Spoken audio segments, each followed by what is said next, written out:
Hello, hello, hello, everybody. Thank you for joining us for the 51st episode of the Cabrini Kid podcast. I am your host, the Cabrini Kid himself, David Haywood, the champ. Over to my left, I have my esteemed co-host, Mr. Perkins. To Instagram, you can find him, Mr. Keinon KP Perkins. Say what's up to the people. What up? What up? Thank you for joining us today. And then down below, we have our guest for this week, a personal, I consider him a friend. For all of you who have seen me post pictures of Chucky, this is the man who provided me with my man's best friend, my dog. We go way back. Mr. Eric Todd Shumway, thank you so much for being a guest on the Cabrini Kid podcast today. Say what's up to all the people. Thanks for having me. It's great to be here, and I am super happy that Chucky found a good home. There are some days where I not super happy with him. Today was one of those days, but it's the life of a dog owner. Generally, he's a good dog. So this week on Facebook, I posted a post because a young lady and I have been having an ongoing conversation, and really this conversation was her intimating that I need to talk more about why men have changed and why men's outlook on life has changed. And my response was always, you're not addressing the reason why. Men's outlook on life has changed. And Eric, you posted on that post, and I'm going to pull it up here, something that I felt like was very, very profound. You said, one of the reasons why men's outlook on life has changed was messaging. You said, since the feminist movement, men have been told that their natural instincts are wrong. They continue to be told that traditional roles are wrong. It is innate for men to be protectors, providers, hunters, etc. And when you tell someone that their innate instincts are wrong, you confuse and lose a lot of men that are willing or able to accept their manliness and end up with confused people who don't know their purpose. And there was more to the post, but I thought that was very profound, because I think that there's a lot of truth to men today not really knowing how they fit into today. As a man who's older than both me and KP, you've seen life before we started, and you're also at the same point we are now. So you've seen a lot more change than KP and I have seen. Can you expand upon that a little bit and talk about how messaging has affected what men think and what men see? For sure. It's interesting. I was raised, I'm a kid of the 70s, 80s. And obviously coming out of the 70s, you had the feminist movement, the ERA. And so it was something I was aware of.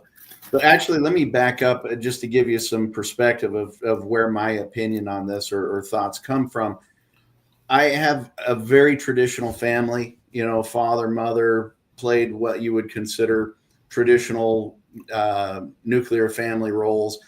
But if you go back even another generation, my father's mother was a college graduate at a very young age, which wasn't common for women of her era.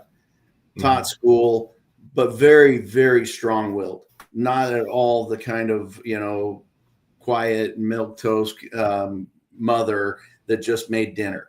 She was the exact opposite. So from the earliest time, I had strong women in my life. My mother was a school teacher for 40 plus years, and all of four of my sisters are professionals and strong. I would say that in large part they're leaders within their own family. So I have that one side of that perspective of strong women, but I also had the side that there was a recognition that traditional family roles, traditional roles of men and women had their place and their value. And so each one of these strong women also were participants in the traditional roles. And they were, and in my own family, my wife, who you've met, not all a pushover. She's not someone that you want to get on the wrong side of. Yet together, I feel like I've been on her wrong side. Most people have. But, you have these roles. So when I look at the way things have changed, especially it seems in the last 15 years, it's gotten much, much harder, and the messaging about things like toxic masculinity. What is toxic masculinity? Oftentimes it's just masculinity, and to be told that your natural instinct to be rambunctious, to go be a builder, to go be a fighter, these are all things that are innately in there. And so you start telling people that what you feel and the things that you're not even being taught, these are just coming out, are wrong. And that you're wrong for believing or sensing that I have a certain purpose. So now you've got a whole generation, and I've seen it. I have, a 30-year-old son and a 27-year-old son, and I've watched their generation really struggle with this. Where do I fit in? How do I, within a relationship even, what's my role? Am I the pursuer? Am I the one to wait and be pursued? And it's made things a lot more confusing in that regard. I think it's important, from my perspective, it's important that we recognize that there isn't a right and wrong in male and female, or, feminine and masculine. These are innate roles that, physiologically, biologically have developed over millennia to provide the ability for our human race to persist, to continue on. Mm-hmm. If we didn't have these roles and people participate in that, then you risk the human race even, having problems and not being able to persist. So these things have been developed over, the beginning of foundation of time. And I often look at it and wonder, we think that we're so smart, we've figured it out. All of our ancestors that went before us were just silly rubes that didn't know what they were doing. But now we're the smart one. And yet you wonder, how did they figure all these things out? Because they learned things and they passed that along. And instead of discounting it, they continued it and they built upon it. So when you come in and say these things that we've done for forever, now all of a sudden they're wrong, and you shouldn't be or feel these things, that's where you start to really mix up the people and the way that they think about it. So I'm one who, I guess if you could, boil it down, my teaching or the way that I try to give people guidance is recognize that we're uniquely different. Men have their strengths and their benefit. Women have theirs. And collectively together, we make a great team. But if you try to go and say that everyone is exactly the same and we can all be and do the same exact things, I think it's continually proving out that's not the case. And rather than confuse the kids of this generation and others to come, we should recognize each other's unique differences and those combined strengths that we have as a result of those unique differences, and work it as a collective. Yeah. I hear what you're saying. KP, do you feel like, as the youngest person on the panel, do you feel like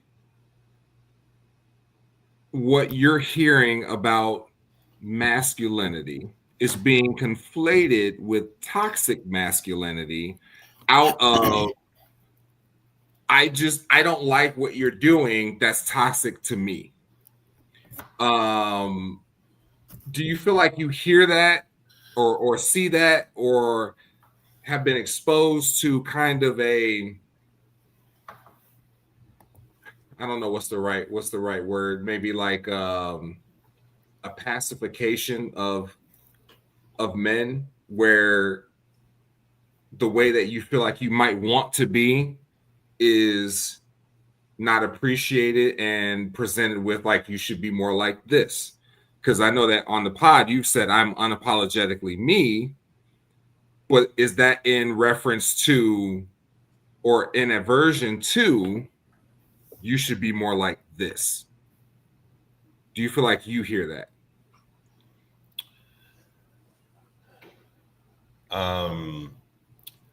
I mean, to be honest with you, and I will answer that question, but to be honest with you, I really don't really know what toxic masculinity means. I think it means so many different things to so many different women.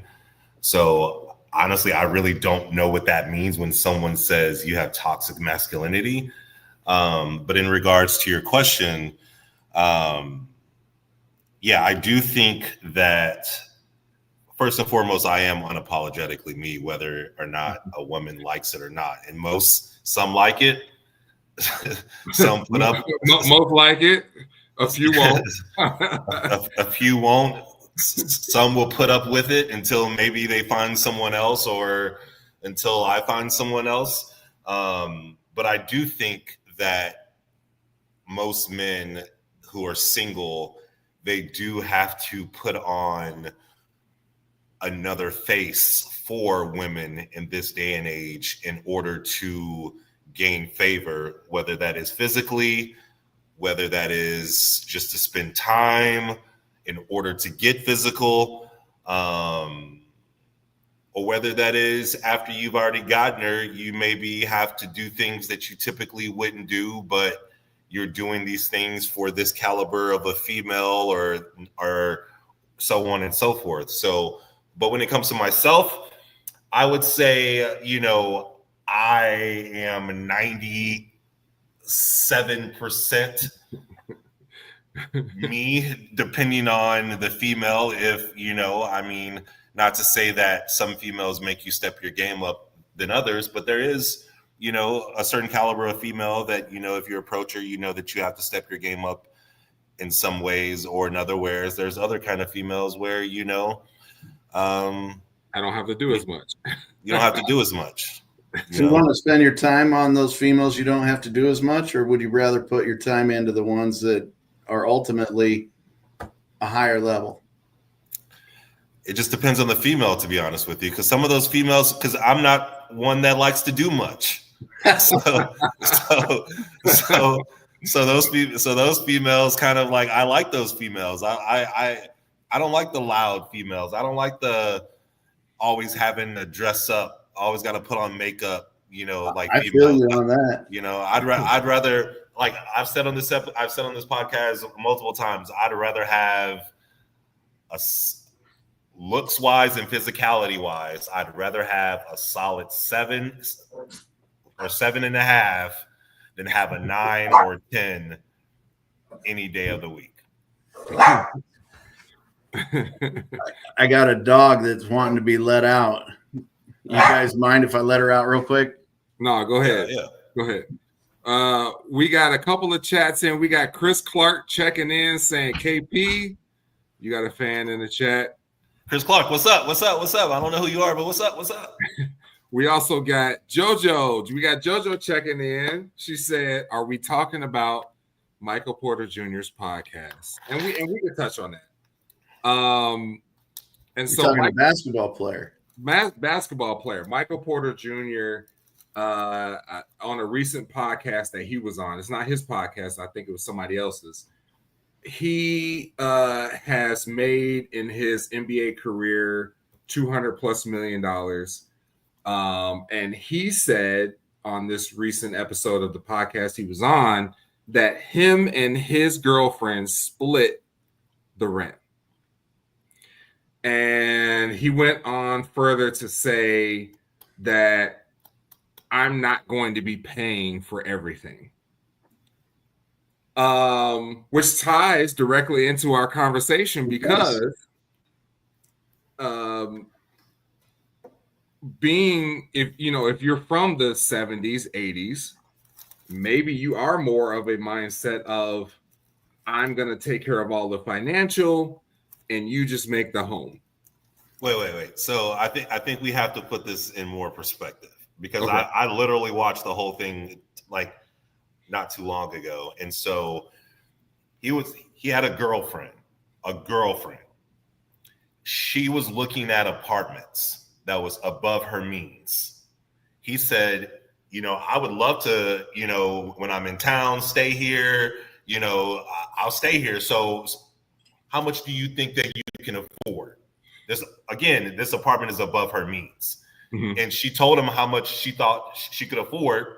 So he said, okay, you pay that and I will pay the rest. They end up breaking up 6 months later.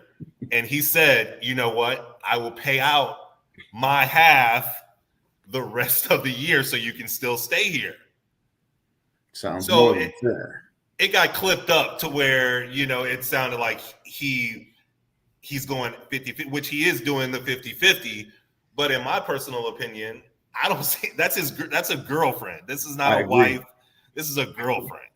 Yeah, and they broke up 6 months later. And he even said that she's now asking him if he could pay her side too for the rest of the year or the rest of the time. Or they broke up. This isn't recent, but for that rest of that time of that year of the lease, she asked him if he could end up paying her side too. And he said, no. So you can have other dudes in the house, in the place that I'm paying for. Right. No, he's right. I totally agree with him. I mean, girlfriend situation is different than wife situation. Those are different levels of commit. Mm-hmm. But there's no way I would be funding just my girlfriend and then knowing that there's a possibility that she's going to bolt or we're going to break up for sure. Yeah, I mean, but on a different point of that, it does raise a question that I've heard out there a lot. It was brought up in a couple different forums recently about, well, who should pay? And there is obviously the old traditional, the man is supposed to ask him out, and they ask him out. They're supposed to be the one that pays. And, I've been married 30 plus years. I haven't had to deal with that in a long time. So I don't know how different it is today, but I will tell you it's different. It's like, let me tell you. Well, as a married man, for us, we do have different bank accounts because you try to fill them up for different things. But at the end of the day, we've got one pool of money. But even with that in mind, my wife works. And, we'll go out. Most of the time, I just reach for my card and I pay for things, not even thinking about it. But there are definitely times we'll go out, whether it's dinner or some show, and she'll quickly pull out her bank card, say, no, this one's on me. And although, it's kind of comical because we know at the end of the day. But is it really on you? Yeah, it's not, but it's the consideration. She's earned her money too. And in that moment, she wants to be the one to be, I'm going to pay for this. It's, and so I'm always appreciative, but I guess I do default a little bit more towards traditional, in that regard.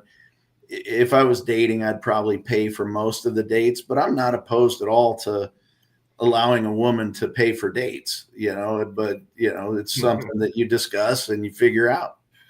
It wouldn't hurt your pride? No, heck no. Again, I'm like you, apparently. I'm very comfortable in who I am. I'm not worried about if someone doesn't like the way I think. If they can show me that I'm wrong or that there's a better way of thinking, I'm always going to be open to listening. But, do I feel upset or worried that a woman could show out and pay for a dinner maybe better than me? If I was in that position, I think I'd be interested in seeing. Jojo said, so how does that work if you live with a girlfriend and split? After you get married, after you get married, you just start taking it over? I'm not sure I understand exactly. I think what she's saying is when you guys were dating, were you splitting everything? And then once you got married, No, I was take over?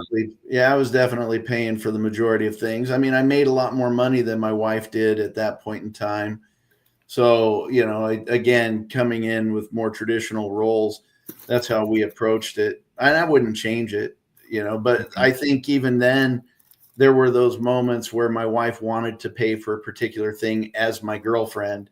So not much has changed in that time. Right, we got Ronnie checking in. Ronnie says, I totally agree with him not paying for everything. Can't make one half too comfortable and lazy. He also said it would hurt mine pride, but every situation is different. No, man. What's it gonna hurt your pride for? If a woman pays for your dinner, that's gonna hurt your pride? That's crazy. I agree. I don't see That's that. crazy. That's crazy.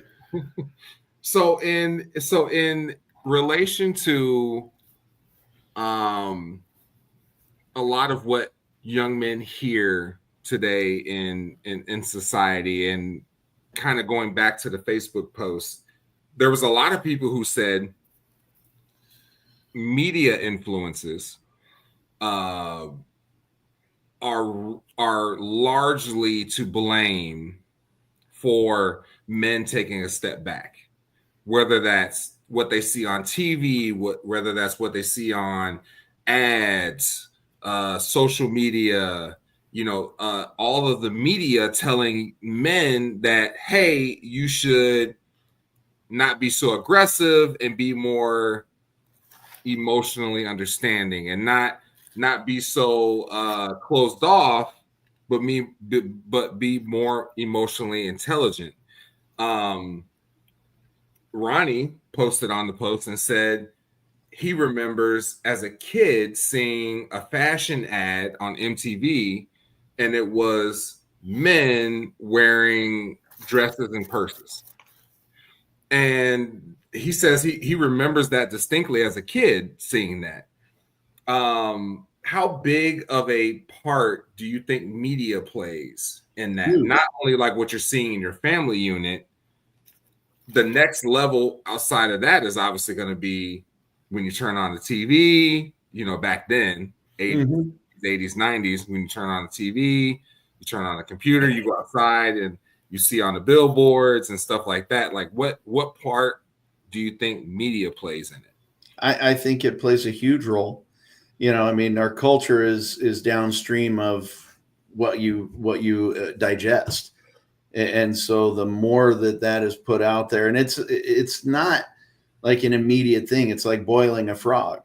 I can remember as a kid when guys first started wearing earrings, and you looked, was it on the right side or the left side?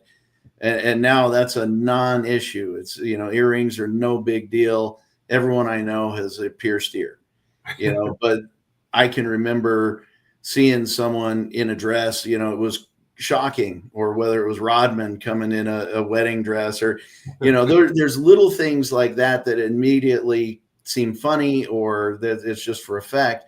But then when you kind of combine that with the messaging, not in TV shows, in music videos, in the music itself, and then you have the talking heads that are telling you, on news shows that this is wrong, and then you follow that up with something that I think initially started as a positive, like the Me Too movement, where all of a sudden, yes, there was an issue, but now you've conflated that, and now all men are bad, and you have all this toxic masculinity that we don't even really know how to define. But you combine all of those into this boiling pot of crap, and now you have a group of people that are very vocal. You've got you guys are this, you talk down to women, you do these things of the traditional roles, and that's no longer acceptable. So all of these things combine to create that confusion and the position that I see a lot of men in these days. And I, this conversation isn't unique. I've heard this on lots of shows about this lost generation. And there's a lot of people that have been trying to be much more vocal about how do we get through to these kids and help them understand that different doesn't mean bad. And I mean, that's a bit of an irony because so much of what I think has driven a lot of this is from a group of people that are different and want to be accepted, yet are saying that, traditional roles don't make that possible. So you've got to change. Yeah, Geneva says, we got Geneva checking in. She says, I think that girls back then weren't asking to go to a high-end restaurant the first date. And I don't even know what high-end was back then. Going to the everywhere was a burger and milkshake place. Back then. So yeah, I agree with that. I think that the access to opulence was different. For sure. I didn't even know I didn't have any money to spend on it. So I was always pretty upfront, and like when I married my wife, she told me how lucky I was that she didn't really care much about jewelry. I said, this is going to work out great because I don't really give jewelry. So we're going to get along just fine. Although I will tell you that 10 years later, she's looking at her wedding ring and says, it wouldn't be bad to upgrade this wedding ring. I said, well, what happened to that girl that I married who didn't like jewelry? She says, well, she left with the guy with the 6-pack abs. That's funny. That's true story. And so if we are talking about groups looking to be accepted, right? I think that a very interesting take on this or point of view on this is outside of the normal connotation, right? If you say groups looking to be accepted, I think that societally the connotation is maybe LGBTQ, maybe, alternative lifestyle, those groups. But if you go back to 40s, 50s, 60s, it was African Americans, right? I think African American people were looking to be acknowledged and accepted. And I feel like in 2025, we're at a point where we don't feel, and maybe KP, obviously you can weigh in on this. I think that as African Americans, we don't feel accepted. I think that we feel acknowledged because there's been a lot of legislation that's been put in place to encourage that. So I think that we feel acknowledged, but I also don't feel like the majority of African Americans feel accepted into mainstream society. I think that they still feel the undercurrents of a lot of obviously what's happened in the United States, which still affects a lot of what's going on in 2025. So David, what does acceptance mean in this case? You've said that a couple of times, and I want to make sure I understand. When you say they don't feel accepted, what does that mean? Well, I think that there's a difference between accepted and tolerated. And tolerated to me means acknowledged. Accepted means welcomed. And I think that's the biggest difference, because someone can tolerate your existence, but that doesn't mean that they welcome you. If someone accepts your existence, that means they're welcoming you in. And I had this interesting conversation with a young lady on Facebook, and she was saying how in professional sports, she was going off on this tangent. And she was like, there was no DEI in professional sports. And I said, well, there actually was.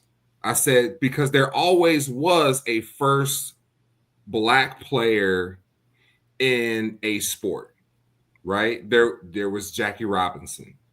there was, and I looked it up at the time. I can't remember the guy who was the first black player in the NBA. And I said they were at that time acknowledged, but they weren't accepted. But you could see based on that rationale, that's completely on its ear now. They're completely accepted. Oh, now they're accepted because LeBron James is the face of a league that didn't originally want any black people in it. Well, and so I would agree. And, use the NBA as an anecdotal experience. That one has changed completely. If we follow that same idea, obviously I can't tell you what you feel. I'm not black, so my experience is clearly going to be different than anyone that is. I accept that as the beginning of this point. But if I use your idea, with the NBA and the NFL and Major League Baseball, that they were almost entirely white. They were all entirely white at one point in time, and now that's not the case.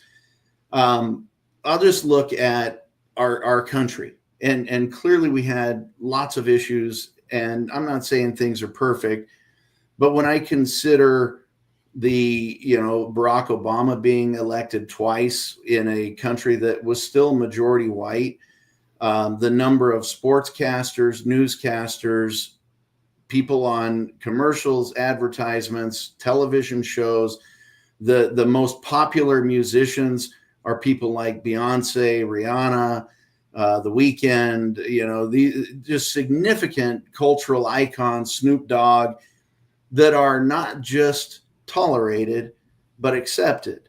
They couldn't achieve the level of social icon status. Morgan Freeman, Denzel Washington. I mean, there's a significant list of people, and it continues to grow, which is great. But my point on that would be that, every one of us has our own anecdotal experience. So you've got your own lived experience. But if you look at it on a more macro scale, I would tell you that you are, as a general rule, being accepted. These things are a sign of acceptance. Is it perfect? Probably not.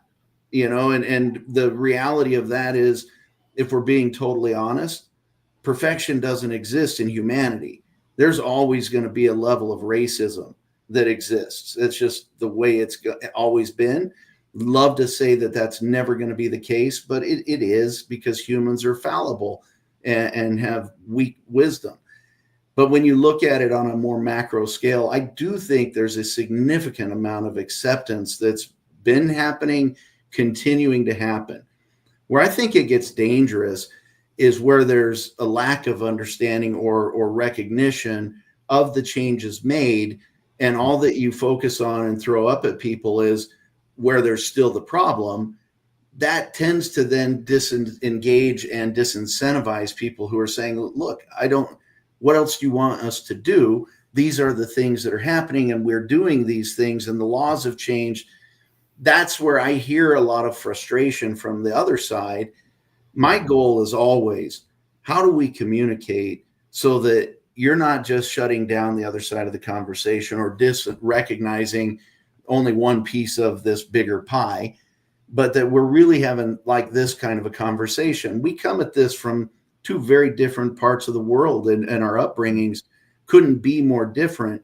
But I know from my conversations with you that we want the same things. Our goals are very similar, and how we're going to get there is through more dialogue like this, and being able to have a point put out there. And clearly I don't agree fully with your point, but I can try to understand where it's coming from, and then maybe I can say something from a different perspective that might give you pause and say, maybe I want to reconsider this as well.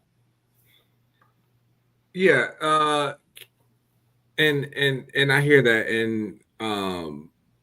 And you and I have had conversations, obviously, where we have found a lot of common ground, where we say, we have more in common than we have not in common. Right. KP, do you feel like, as a young African-American man, that, and correct me if I'm wrong on this, I feel like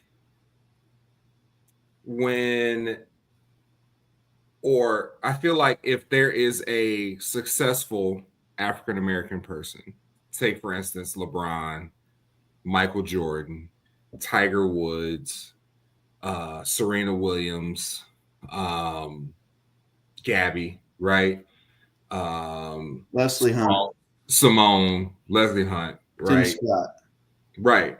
When you say these names, then I feel like it gets misconstrued that look, everything is fine.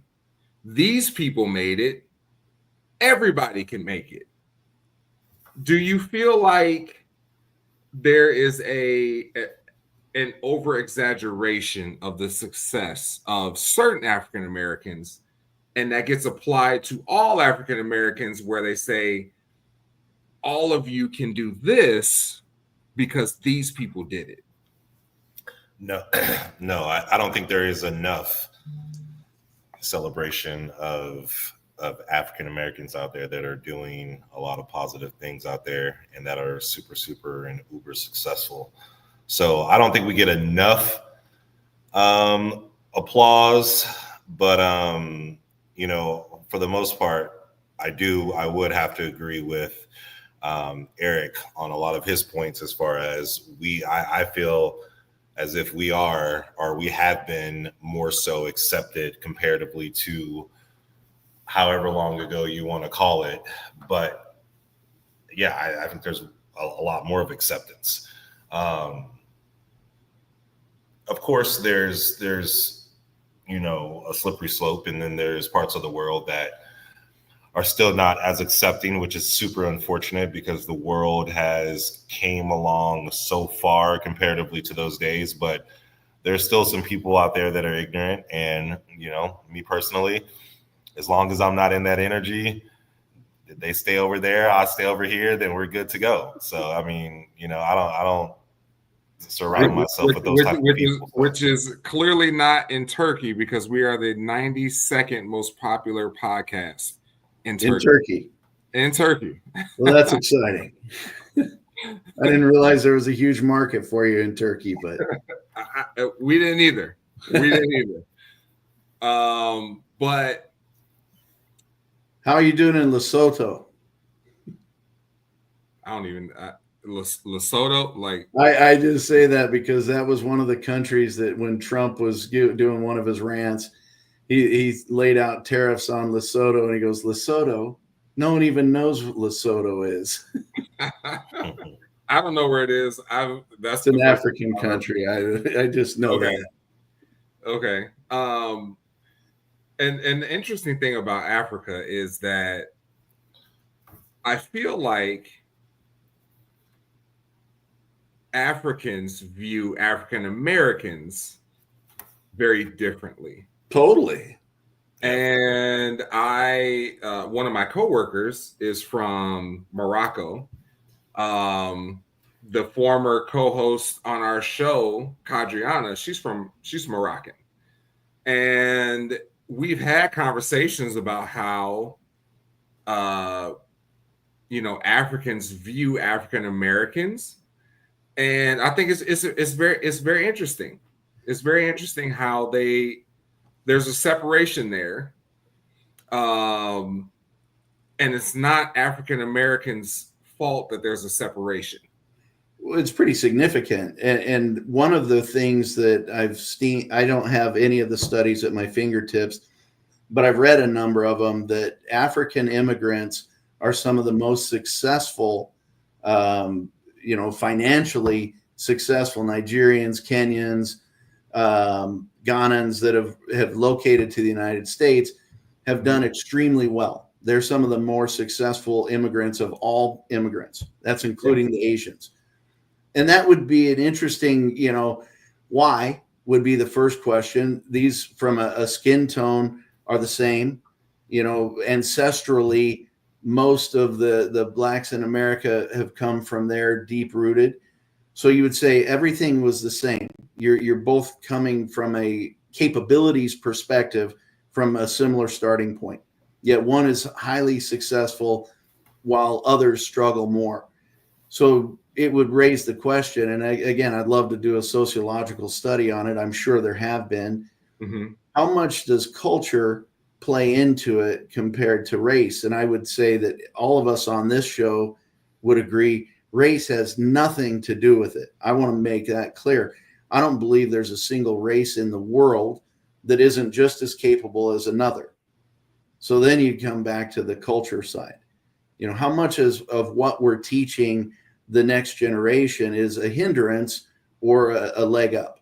You know, and Keinon made a comment, you know, we should praise and put forth these successful people more. I don't think we do it enough. And I would agree.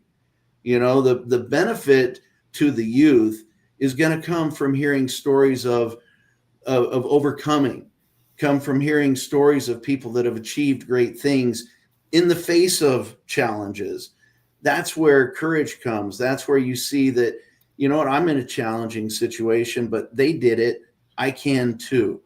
What makes it even better is when you have other community voices cheering for them to do it as well, encouraging them to overcome, to not give in to the status quo, or not to assume that, you know, it's okay to just not do it, you know, because that's really the difference between those people coming from Africa and the people that started off here.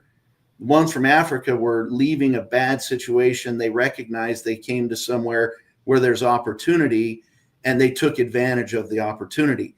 The ones that started out here that have been told you have no opportunity, you are already a victim and you're starting in a hole, believe it. And they don't take the efforts and do the things that would actually get them exactly where they want to go. So it goes back to kind of the beginning of our whole conversation, messaging. You know, what messages are we sending to our youth? What are we telling them that they can or that they can't do? Because, you know, I say this to my sales teams a lot. What the mind can conceive and believe, it can achieve. And if we start messaging our youth with a message that is empowering, that you are every bit as good as anyone else, regardless, that you can do and you can overachieve, then when they come up against those roadblocks, they're going to have at least that encouragement and more likely to overcome. Constantly put the message out there that you're not that. That's where we have a problem. But do you feel like that is a little bit more of that? Do you feel like that's a little bit more dismissive of the past? And the reason I say that is because when we talk about someone who might immigrate from Nigeria, right? Let's say they come from Nigeria, they start a business, they become super successful. I'll give you a perfect example, right? On social media, I'm connected with the young man who started Rap Snacks. Rap Snacks is a snack food brand that is centered around using images of popular rap icons, right? So like Cardi B has her own flavor of chips. The Migos have their own flavor of chips. The Weeknd, whoever, right? He's originally from Nigeria. Okay. So he immigrates to the United States, starts a business, becomes super successful, is a millionaire, right? But he hasn't had to go through in the United States what other people went through in the 40s, 50s, 60s, and 70s, and maybe even the 80s. So if we say, look at this young man, he made it, he overcame, he didn't have the same struggles that someone in the 40s, 50s, 60s, and 70s did, and they didn't have the same struggles that somebody else who, you know, was in slavery had to deal with too. So I think that if we say, if we center the messaging just around moving forward without acknowledging the past, it kind of I don't think we're not acknowledging the past. I mean, like I said, I think you kind of made my point. The Nigerian immigrant isn't encumbered by the message of the past. That wasn't his truth. Your son, it isn't his past either. Mm-hmm. The ancestors' past, and there is an acknowledgement, and we should absolutely acknowledge what happened, with slave ripples of that are horrible. Can't be ignored, but I would also question how much value is there in always there has to be the recognition, but you have to understand that what was, and all that we can control is what will be.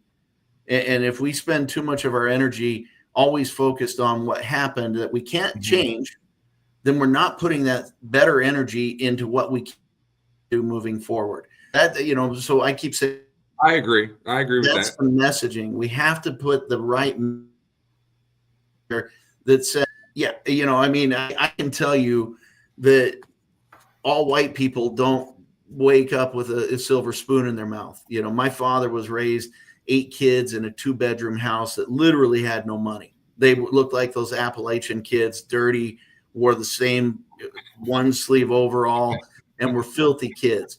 They were raised dirt poor. And, through a portion of my life, we were poor. So everyone has their hindrances, their things that they could hang up on. And if we allow that that's the narrative, that's where we're going to put our energy, then that's where we're going to stay. And I've heard lots of people, I wish I had all their quotes, but Morgan Freeman has a bunch of them. Denzel has, Thomas Sowell has, where I think that they've tried to say the right thing. And this is where it gets challenging. And you guys can probably give me a lot more insight into this. What I see from an outsider's perspective is that and it's not just a black, white, it's an every person thing. In your community, when someone wants to excel, David Goggins talks about this, you've got people that don't want you to succeed, because if you make it that much worse. So there's people that are constantly trying to tear down those differently, that are trying to break out of that mold. So when you have that on top of bad messaging, it's hard. And so I'm not at all saying that there aren't unique challenges in the Black community that are different. I think there are, but that's all the more reason why gentlemen like you, who have a voice and an emerging voice, can use that in power and strength to lift up, to give, encouragement to these kids that are looking for a better role model, a better way, that says it's okay to break out of the Cabrini green, or St. Louis. It's okay to do it differently, because we don't want to perpetuate this other life, Yeah, I agree with that. I agree with that 100%. KP, what do you think about that? Yeah, I mean, that was a lot, but yeah.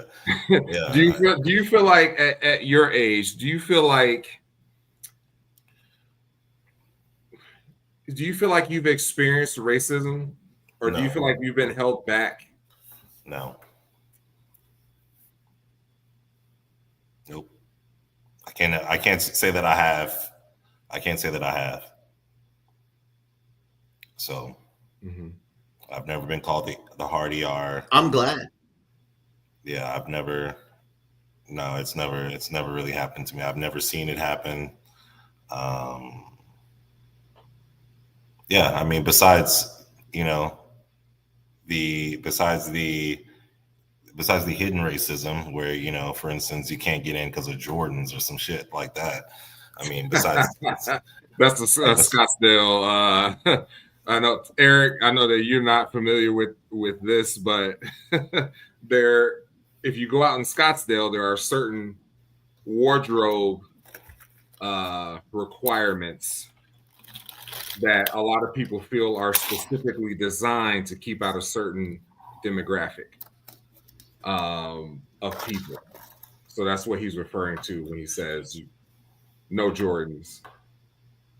And that's changed a lot in the recent years. But besides that, I've never really had to face overt racism. So I've been blessed in that instance. I don't think I know how I would act if I had to if I had to face it. I'd probably go to jail. For sure. If somebody was being like overtly racist Yeah, to you, you feel like you would just be like, I'd probably snap.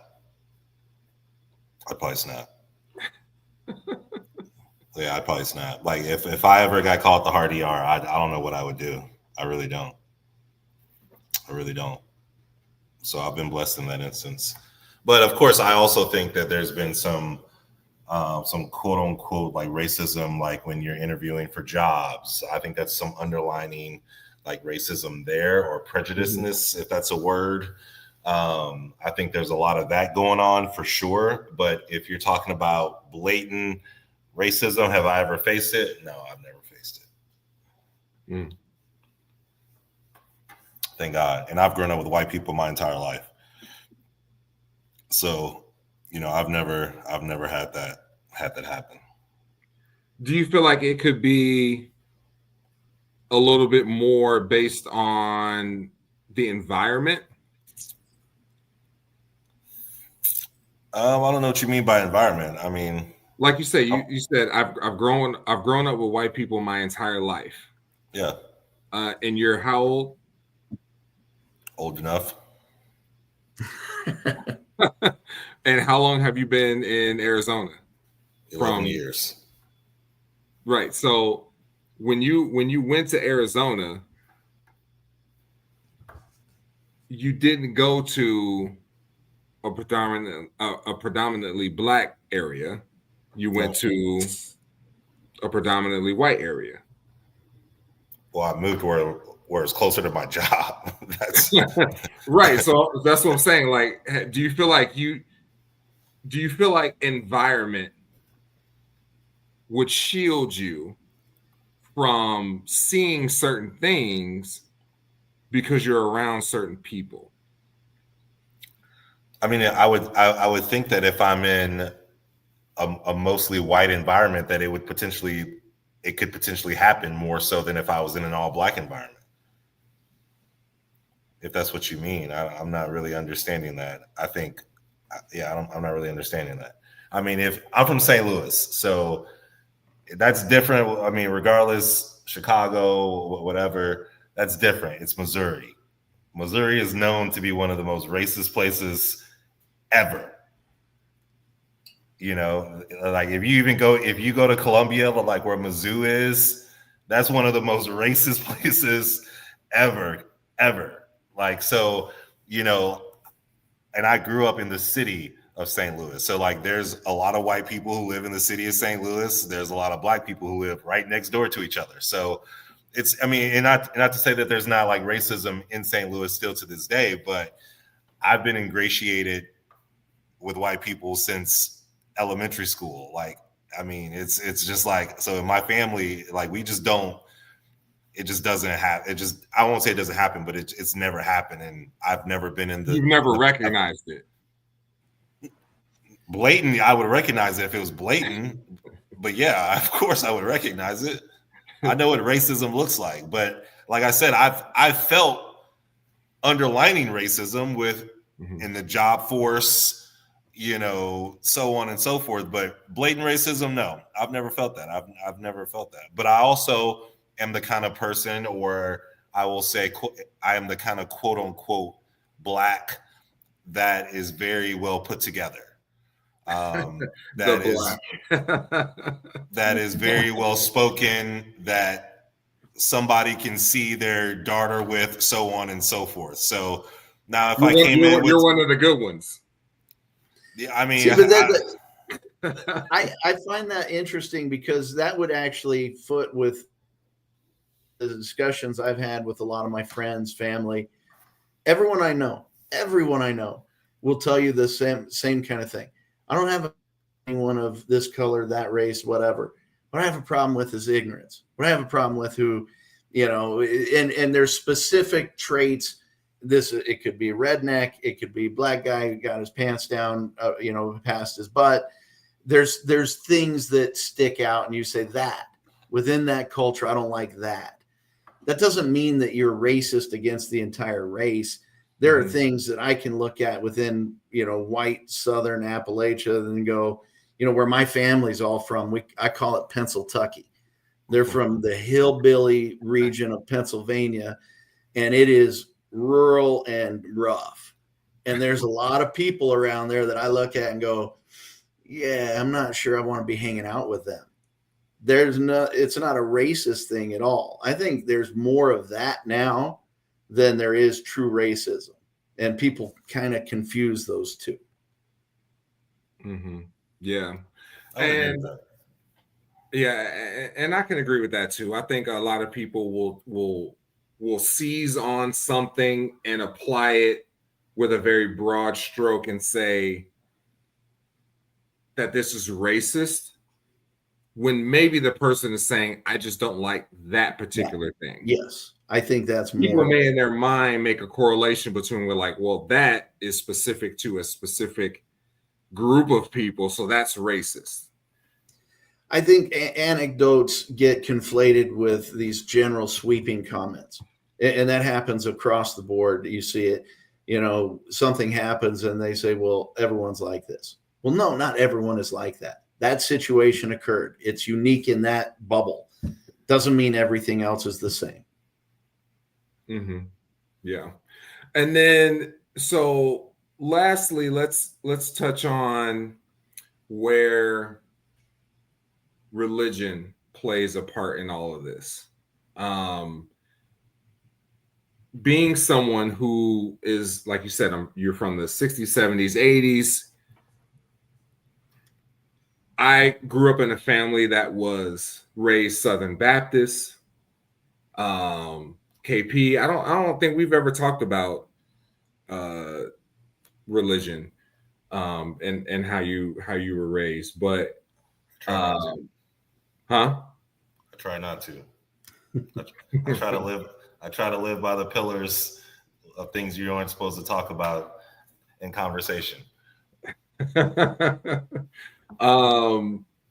But obviously, like in today's climate, like we started the show, there's a lot of pulling in obviously different directions.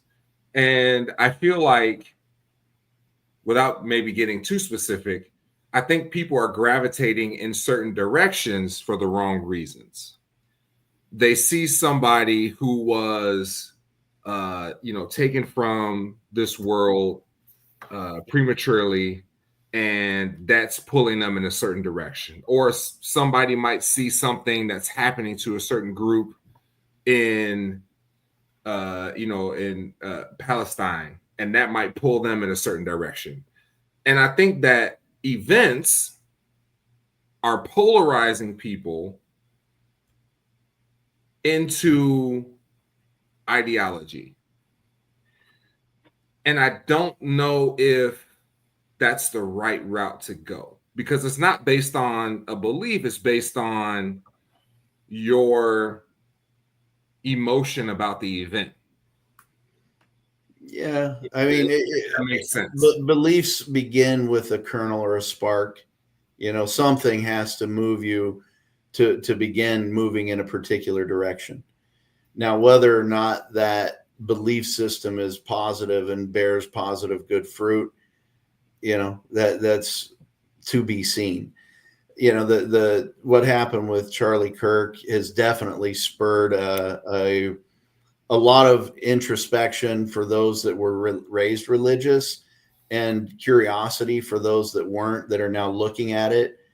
My opinion on it would be, if people are turning their eyes to religion in a positive way, regardless of what got them there, I see that as a positive potentially. So I hear what you're saying. I'm not sure I agree with the foundation of it. I think, though, that there's definitely a movement within, there's percentages that have been shown to be moving back towards religion. There was a strong, 20-year march where people were starting to eschew religion. They weren't active in any kind of church, and you could see that changing. But over the last 4 to 5 years, there's been a steady march back towards church in the younger generation. And I think, not just what happened with Kirk, but others going on in this world, there's a lot of concern with the unrest. And it's not just here. This is global, that there's a lot of concern. And so when you have a lot of turmoil, a lot of concern, to something to put their faith in more than man. And as someone who believes, I would say that's a net positive. But if you feel, I'm trying to think how to phrase this. You don't have to be delicate with me. Politically, in a politically correct way. But I feel like, and I was having this conversation with one of my very close friends, and her and I have a safe space where we can voice our opinions. We've known each other 10 plus years. And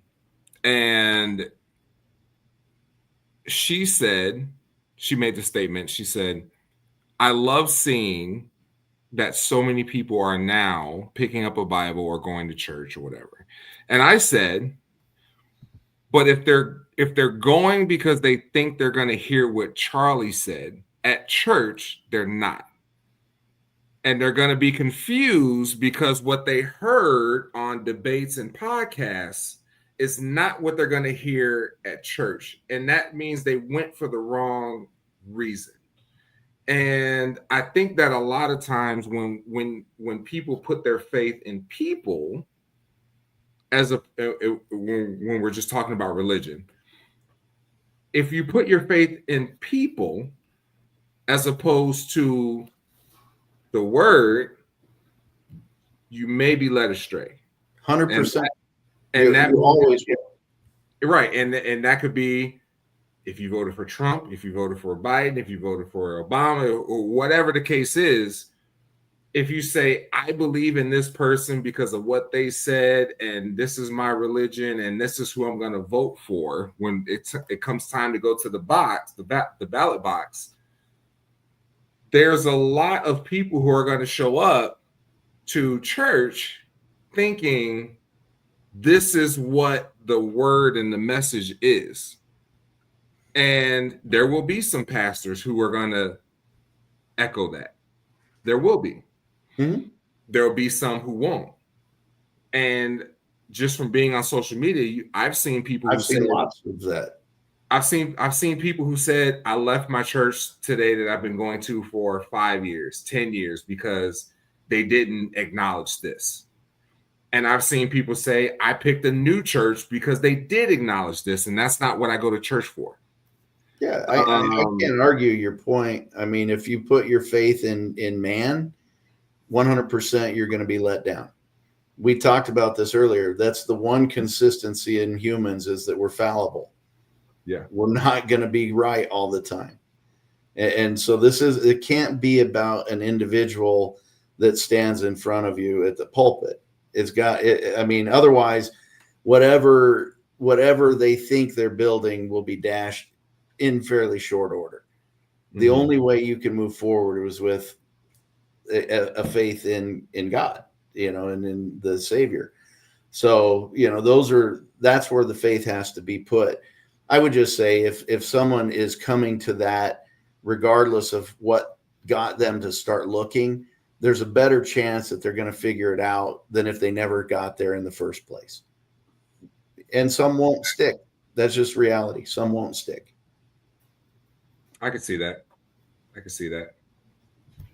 Yeah.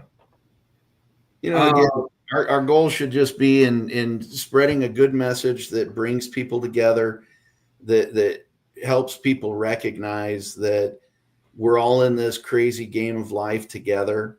We're fighting the good fight, and the more that we can pull together and focus on the good things that all drive us forward, the better off we're going to be. I believe that. Yeah, I agree 100%. And as we close out, I think that the message of positivity, the message of progress, the message of understanding and moving forward is what's going to get us to that next step, to that next level. The vitriol, the hate, the harmful rhetoric, um, is, like you mentioned, really going to just hold us back from being able to move past certain things.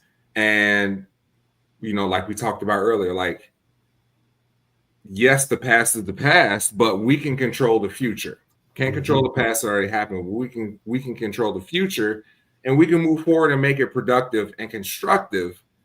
And the longer that we dwell on the past, um, and don't attempt to heal from it, um, the longer we're probably doomed to dwell in You're it. just going to keep repeating it. Yeah, I agree with you.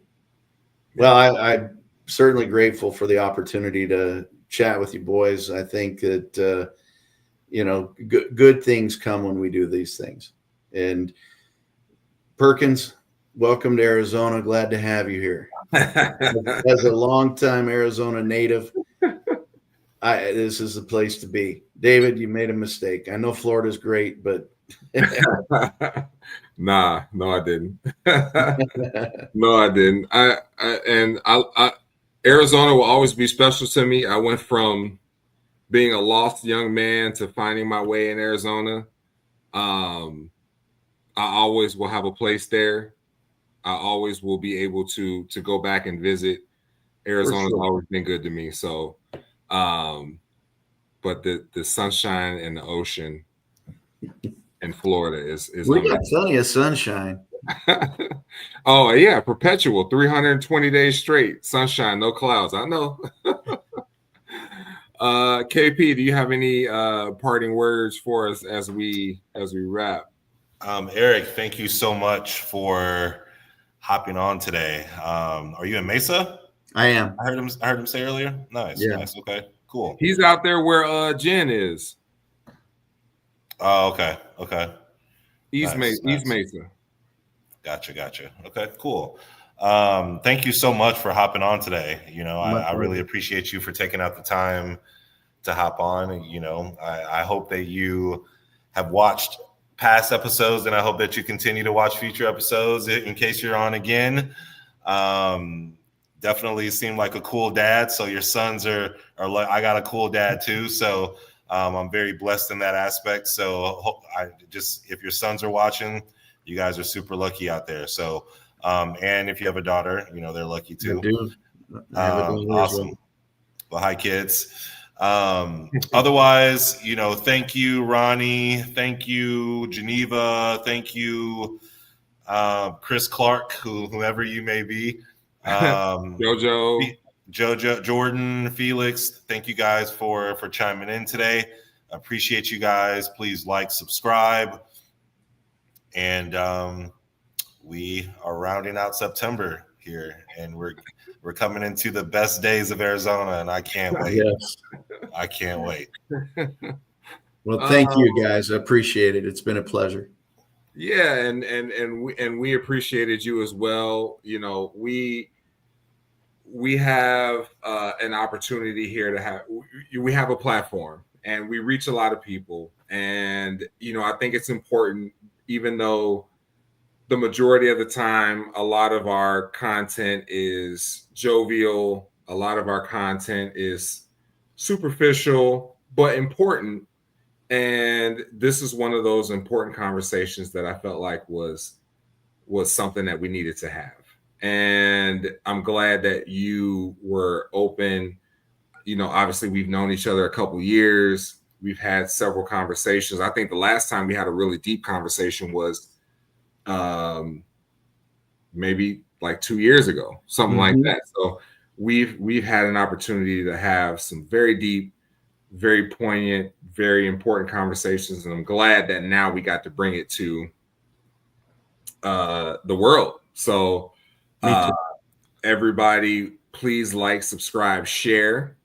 Tell a friend to tell a friend. That's the way this is going to grow. Big thanks to our guest tonight, Eric Todd Shumway. You guys can find him on Facebook. I don't even know if you have Instagram, but you can find him on Facebook. You can probably find him on Instagram too. You can also find KP at Mr. Perkins 2U on Instagram. You can follow him. You can find him. You can talk to him. You can chat with him. Next week we'll be back on Wednesday. We have another guest for you. And this is going to be a good one. So you want to make sure that you tune in, like, subscribe, share, turn on your alerts and your notifications so that you know when the next show is coming.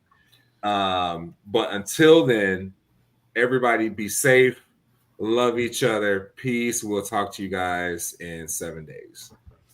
Peace. Thanks, guys.